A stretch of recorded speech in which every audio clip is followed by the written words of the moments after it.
ഹരേ ഗുരുവായൂരപ്പ. പൊന്നുണ്ണിക്കണ്ണൻ്റെ ഉച്ചപൂജയും കളഭാലങ്കാര ചാർത്തുമൊക്കെ ഭംഗിയായി കഴിഞ്ഞു കേട്ടോ.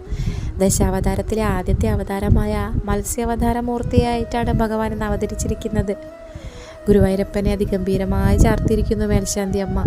ഹരേ നാരായണ. അരയ്ക്ക് താഴെ മത്സ്യമായിട്ടും മേൽപോട്ട് മഹാപ്രഭുവായിട്ടാണ് ഭഗവാൻ ഉള്ളത്. ചന്ദനം കൊണ്ട് നല്ലതുപോലെ അലങ്കരിച്ചിരിക്കുന്നു മത്സ്യത്തെ. ശംഖചക്ര ഗദാപത്മധരയിൽ തിളങ്ങി നിൽക്കുന്നു ഭഗവാൻ. പതിവ് പോലെ തന്നെ ഭഗവാന്റെ കഴുത്തിൽ മുല്ലമൊട്ടുമാലയും വളയമാലയും പതക്കമാലയും ഉണ്ടമാലകളും എല്ലാം ചാർത്തിയിരിക്കുന്നുണ്ട് കേട്ടോ. കൈവളകളും തോൾവളകളും എല്ലാം ഭംഗിയായി ചാർത്തിയിരിക്കുന്നു. തിരുമുടിമാലകളും പൊന്നും കിരീടവും ഉണ്ടമാലകളും എല്ലാം ഉണ്ട് കണ്ണന്. പുഞ്ചിരി തൂകി ഭക്തരെ അനുഗ്രഹിച്ചു നിൽക്കുകയാണ് ഭഗവാൻ ശ്രീലകത്ത്. ഗുരുവായൂരപ്പ നാരായണ ഭക്തവത്സല കാത്തുരക്ഷിക്കണേ കൃഷ്ണ.